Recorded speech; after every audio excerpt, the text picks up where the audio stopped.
I didn't expect to feel like an intruder in my own new apartment. I mean, I'd sublet the place, signed the lease, paid the deposit, all the usual stuff. But when I swung the door open for the first time, there were still boxes stacked in the corner, clothes hanging in the closet, and half-empty bottles on the kitchen counter. It was like stepping into someone else's life, frozen in time. And the weirdest part, the guy who owned the place was supposed to be gone for the next 6 months, off on some long-term work trip abroad. His stuff was here, but he wasn't. I'm Alex, by the way. I'm in my late 20s, just moved to the city to start a new job, and honestly, I thought subletting was supposed to be simple. Find a place, move in, unpack, and get on with life. Instead, I got a crash course in awkward living situations. The guy who owned the apartment is named Ryan. He's a photographer, or at least, that's what I gathered from the camera lenses and photo prints scattered around. We never met before I took the place, but we emailed back and forth and he seemed chill enough. Said he'd be away for half a year, so subletting was the perfect solution for both of us. But now standing there, the hum of the city outside the windows, I felt like I was trespassing inside his bubble. His guitar leaned against the couch. A half-open notebook lay on the coffee table, filled with handwriting that wasn't mine. There was a strange intimacy in seeing someone's life paused like that. In a way, it made me feel connected to a stranger before we'd even met. I figured I'd just get used to it, move his stuff to one side, and make the place my own. But then, as I started unloading my bags, I caught myself glancing at a framed photo on the wall. Ryan and another guy, arms wrapped around each other, smiles so genuine it hurt a little to look at. That's when I realized there was more to this story than just a sublet. I'm not sure why it hit me so hard, maybe because I was fresh off a breakup, feeling a little raw and lonely in this new city. Or maybe it was because, for the first time in a while, there was a real person behind the stuff in this apartment. Someone with a life, a story, a heart. I hadn't met Ryan yet, but his apartment was already making me question everything I thought I knew about starting over. And as much as I wanted to make this place mine, I wasn't sure I was ready to live in someone else's world. Not yet. That night, as I lay on the couch with the city lights casting shadows across those half-packed boxes, I found myself wondering, what if Ryan's story wasn't done? What if he came back sooner than I expected? And what if, somehow, our lives got tangled up in ways I couldn't yet imagine? I didn't know it then, but that first night was just the beginning of something way bigger than a simple sublet. I woke up the next morning feeling a little more settled, but the apartment still felt like someone else's. The sun poured in through the big windows, casting a warm glow on the scattered remnants of Ryan's life.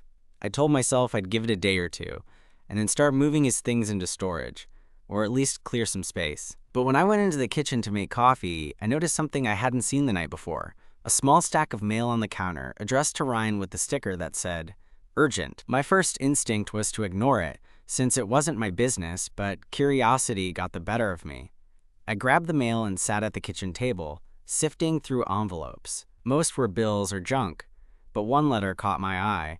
It was handwritten, the kind of messy scrawl you'd expect from someone who writes a lot but isn't great at neatness. The return address was a cafe just a few blocks away. I hesitated, then set it down without opening it. I wasn't sure why, but the idea of reading someone else's mail felt wrong, even if Ryan wasn't here. Still, the letter lingered in my mind. By late morning, I decided to take a break from unpacking and check out that cafe. Maybe I could find a little normalcy somewhere outside the apartment, see if this neighborhood had any hidden gems.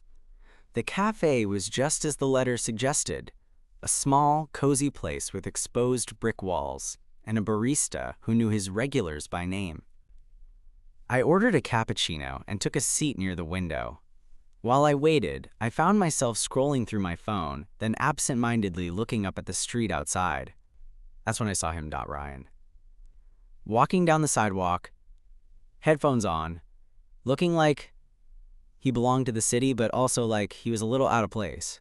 His hair was a little messy, and he was carrying a camera bag slung over one shoulder. I froze, coffee halfway to my mouth. I hadn't expected to see him. That was the whole point of the sublet, wasn't it? To have a place while he was away? But here he was, just a few feet away, unaware that his apartment was already occupied. I debated what to do for a second. Should I call out? Introduce myself? But before I could move, he glanced up and caught my eye through the window. For a moment, his expression flickered between surprise and something softer, like recognition. Then he smiled, just a little. I stood up, walked out, and before I knew it, I was standing in front of him. "Hey," I said, trying to sound casual. "You're Ryan, right?"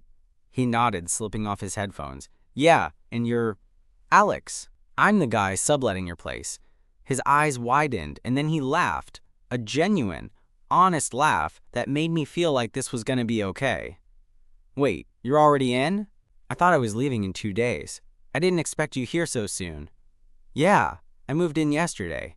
Your stuff's still here, by the way." I was kind of surprised. We stood there for a moment, the city noise swirling around us, and I realized how easy it felt to talk to him, like I'd known him longer than 10 minutes. "So, what's the story?" I asked. "Why didn't you tell me you'd be back this early?"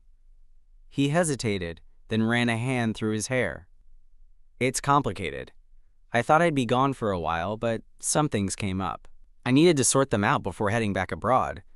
That made sense, but also made me wonder what kind of complications were waiting for him in that apartment. "Mind if I come in?" he asked. "It feels weird that you're living in my place without me knowing." "Sure," I said, stepping aside. Inside, the apartment felt different with him there. Less like a stranger's space and more like home. He started picking up some of his things, and I watched as his face softened with familiarity. Then, almost casually, he said, "I guess I owe you an explanation." We ended up sitting on the couch, talking for hours. Ryan told me about the long-term project he'd been working on, the unexpected family issues that forced him back, and how he'd been avoiding the apartment because of everything he left unfinished. I shared my own story, the move, the breakup, the hope that came with starting fresh. There was a moment when he looked at me and said, "I wasn't expecting to find this connection in the middle of all this chaos." I smiled, feeling a knot in my chest loosen for the first time in weeks. As evening crept in, Ryan asked, "You want to grab dinner? I know a place nearby that has killer tacos." I hesitated for just a second before nodding. Somehow, sharing this awkward, unexpected day with him felt like the start of something I hadn't even realized I was hoping for.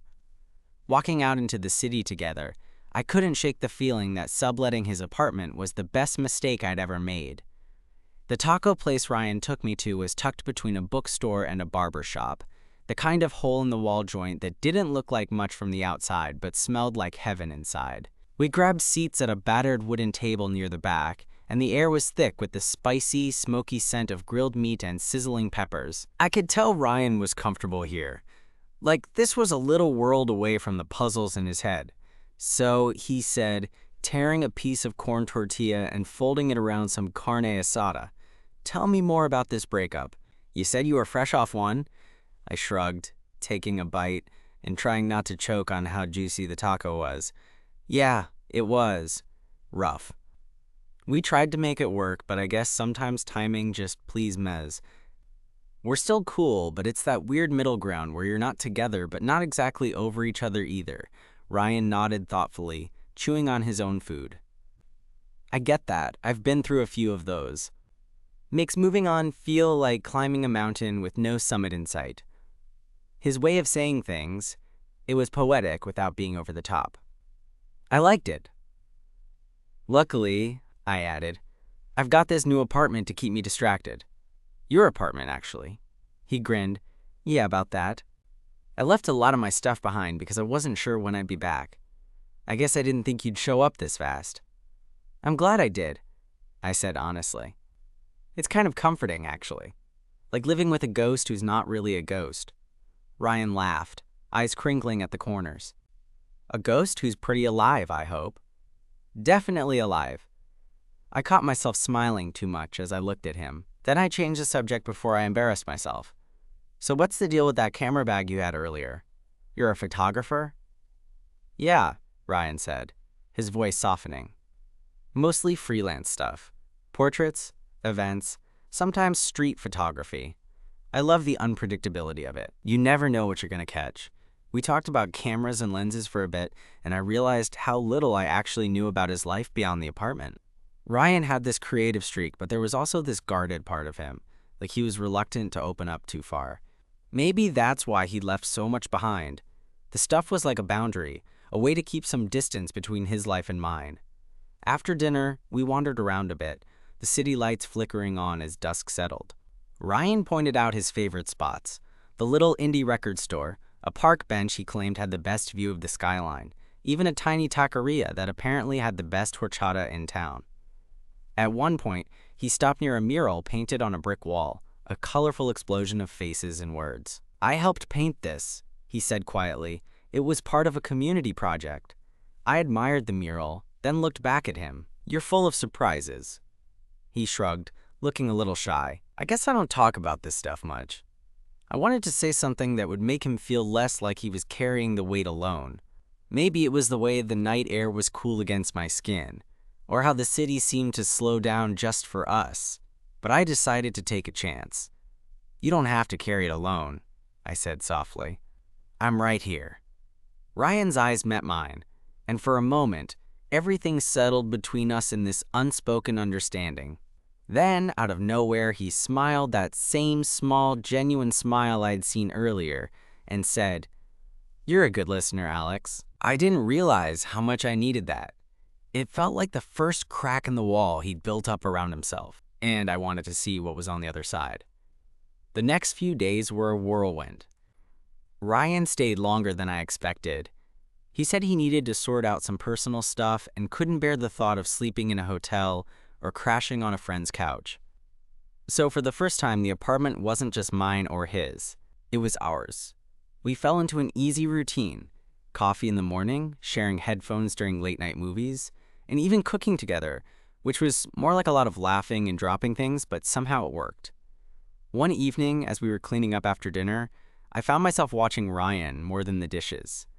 He was humming to himself, eyes bright, and something about the way he moved felt effortless, like he was finally at home. I cleared my throat, breaking the comfortable silence. "So when were you planning to tell me all this was temporary, that you might actually come back for good?" Ryan paused, drying a plate, then looked at me. "Honestly, I was scared. Scared that if I came back, the apartment wouldn't feel like home anymore, that maybe I'd lose what I left behind." I stepped closer, feeling the heat of the moment. "Sometimes you have to take a risk, otherwise you never know what could happen." He smiled again, this time more slowly, like he was savoring the words. And right then, I realized that what started as a simple sublet had turned into something I never saw coming. A chance for both of us to find something real, in a place that was supposed to be temporary. But just as things felt like they were settling, life had a way of stirring the pot. One night, a knock at the door shattered the quiet. It was late, and neither of us was expecting company. When I opened it, I found a guy standing there, holding a bunch of papers and looking a little nervous. "Hey, I'm sorry to bother you," he said, glancing past me toward Ryan. "I'm with the landlord's office. We need to talk about some urgent maintenance issues and the lease." Ryan's face tightened, and I could tell this was going to complicate things. "Can we come in?" the guy asked.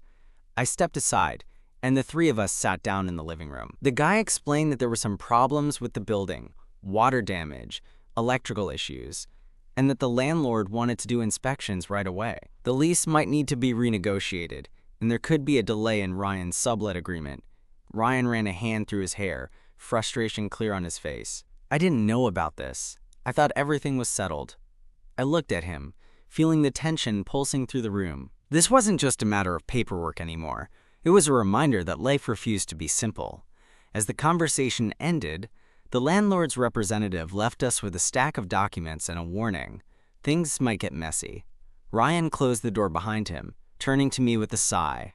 "Looks like this sublet just got a lot more complicated. And honestly, I wasn't sure if I was ready for what came next." But one thing was clear: the apartment, this weird mix of our lives, wasn't just a place to crash anymore. It was becoming something real. And I was ready to see where it went, no matter the mess it might bring. The weight of the landlord's news hung between us like a cloud I couldn't shake. Ryan paced the living room, running his hands through his hair every few seconds, clearly trying to process what it all meant. I sat on the edge of the couch, feeling a mix of curiosity and anxiety. I wanted to help, but I wasn't even sure how. After a few minutes, Ryan stopped and looked at me, eyes tired but determined. "Okay, so this could mess up the sublet, or even force me to move out sooner than I thought, he said. But I'm not going to let that happen without a fight.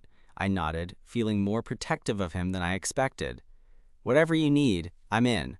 We can figure it out together. He gave me a small, grateful smile. Thanks, Alex. Honestly, I wasn't expecting to have a partner in this. The word hit me differently than I thought it would. Partner. It wasn't just about the apartment anymore. The following days were a blur of calls and emails between Ryan, the landlord, and a maintenance crew. We spent evenings poring over lease agreements, trying to understand the fine print. Ryan's frustration was palpable, but there was also this quiet strength in how he handled it. I admired that. One night, after a particularly long call, Ryan flopped onto the couch next to me. I hate feeling so out of control, he admitted. I reached out, brushing a stray lock of hair from his forehead. Sometimes, you just have to ride it out, and you're not alone. That seemed to mean a lot to him. He leaned into my touch, and for a moment, everything else faded away.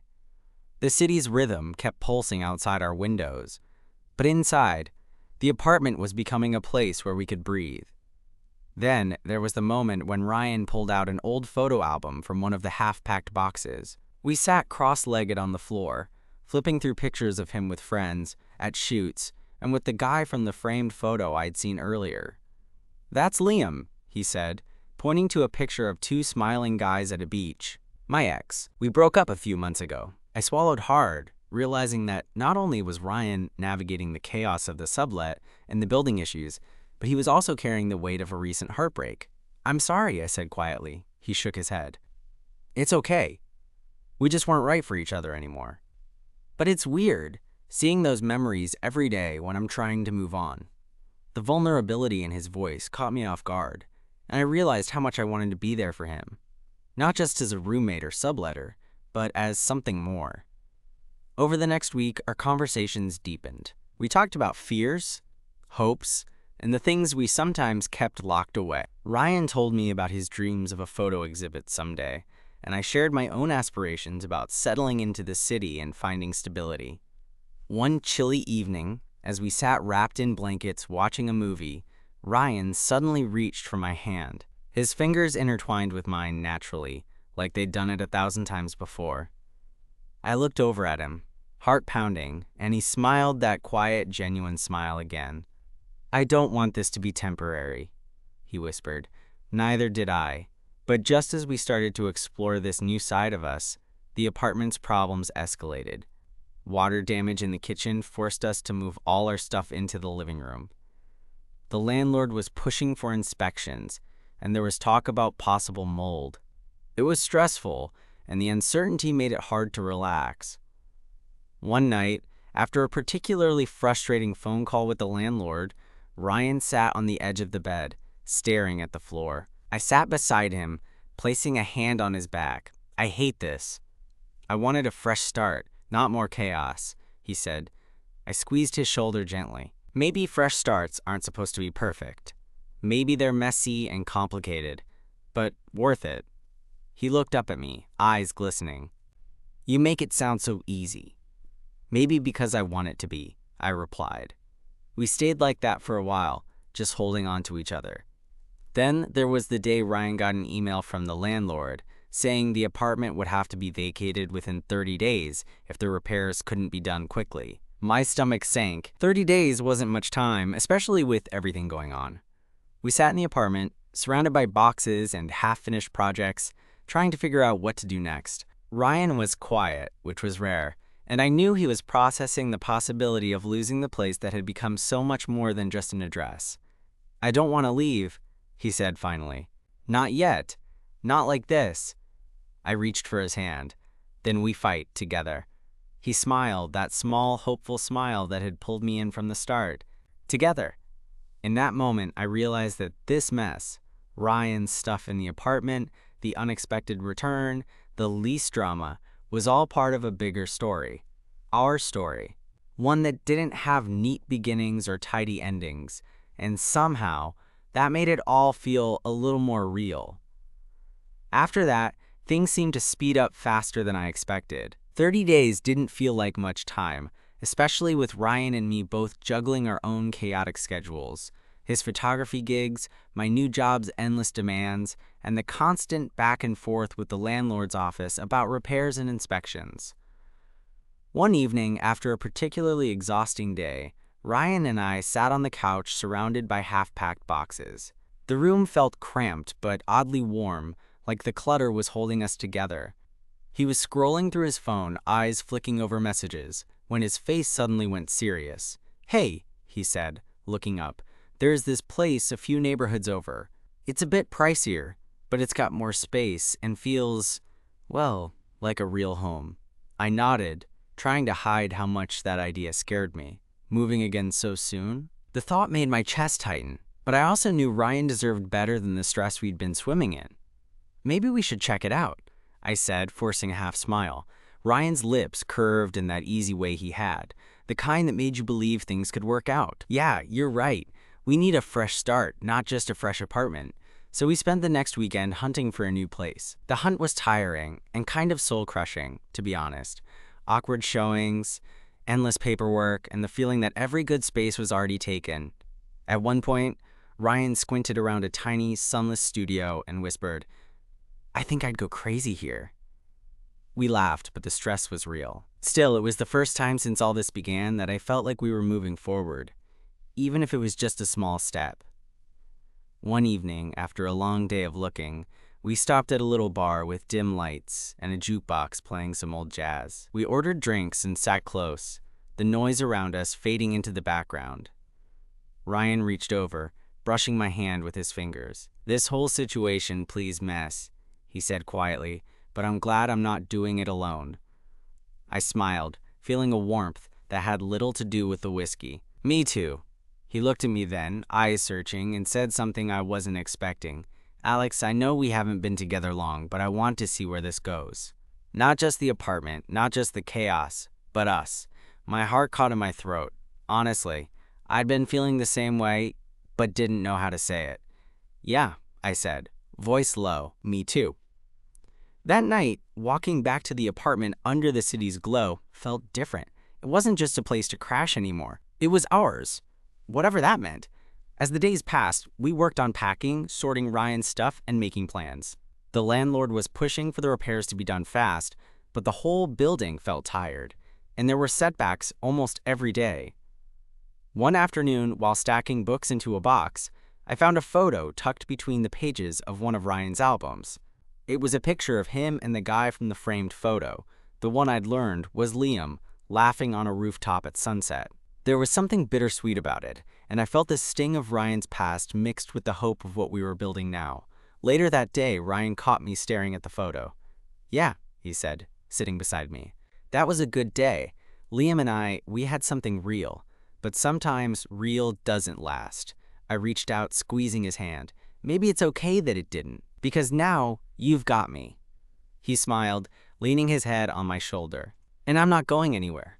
But life wasn't done throwing curveballs. One afternoon, as I was working late, Ryan called me, voice urgent. "Alex, can you come home? Something's wrong." I dropped everything and rushed over. When I got there, the building manager was waiting with a worried look.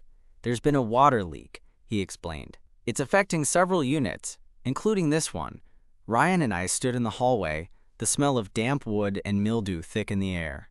I looked at Ryan, who ran a hand through his hair, frustration and fear mixing on his face. "This is exactly what we were worried about," he muttered. The manager continued, "We'll have to start repairs immediately. It might mean another move for you guys, depending on the damage." I felt like the ground was slipping beneath us. "Another move? After all this?" Ryan caught my eye and squeezed my hand. "We'll handle it," he said firmly. But that night, lying side by side on the couch, neither of us could sleep. The apartment, our tentative home, seemed to be crumbling around us.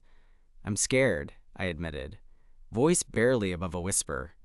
"Me too," Ryan replied, pulling me closer. "But as long as we're together, we'll find a way." And in that moment, I believed him. The next weeks were a whirlwind of packing, moving, temporary stays at friends, places, and searching for something permanent. It was exhausting and messy, but there was this undercurrent of hope, of us building something stronger than walls or leases. Finally, we found a small, sunlit apartment with creaky floors and a view of the park. It wasn't perfect, and the rent was a stretch, but it felt like a fresh page. Moving in together for real, with none of Ryan's stuff left behind, none of the half-sublet awkwardness, felt like stepping into a new chapter. We unpacked slowly, filling the space with laughter, shared meals, and quiet moments that felt like home. One night, as we sat on the balcony watching the city lights, Ryan turned to me and said, "You know, I never thought subletting my apartment would lead me here." I smiled, heart full. Neither did I. He reached out, fingers brushing mine, and whispered, "Best unexpected story ever." And honestly, I couldn't agree more. Living in that new apartment with Ryan felt like finally finding solid ground after months of shaky steps. The place wasn't fancy, far from it, but it had this warmth that came from us making it ours, piece by piece. The boxes slowly disappeared, replaced by little personal touches, a stack of well-loved books, a few framed photos, and plants that Ryan insisted on rescuing from a nearby nursery. Some nights, we'd sit on the worn couch, sharing stories about the chaos that had led us here, laughing at how wild everything was. Other times, we'd just sit quietly, shoulders touching, watching the city settle into sleep beneath us. One evening, a few months after we'd moved in, Ryan pulled out his camera and asked if I wanted to come with him to a late-night shoot in the park nearby. I agreed, partly because I was curious, and partly because spending time with him felt like the easiest thing in the world. We wandered through the park, the city lights casting soft glows on the path. Ryan set up his camera, framing shots of the skyline against the dark sky. Watching him work, patient, focused, alive in a way I hadn't seen before, I felt this swell of something I didn't want to name just yet, but that felt like hope. After the shoot, we walked back hand in hand, no words needed. When we got home, Ryan paused at the door, turning to me with that quiet smile I'd grown to love. "I'm glad you came with me," he said softly. "Me too," I replied. In that simple exchange, I realized how far we'd come. From strangers navigating a cluttered, half-lived-in apartment to something real, something steady. Our journey wasn't perfect, and we knew more challenges would come. But we had each other now, and that made all the difference. The messiness, the uncertainty. It was part of our story, and somehow, it made the moments of peace and connection feel even sweeter. As I looked around our small apartment that night, I felt a kind of contentment I hadn't known I was capable of. The boxes were gone, Ryan's old ghost no longer haunting the space. Instead, it was ours, a place filled with laughter, quiet moments, and the possibility of everything still to come, and that was more than enough.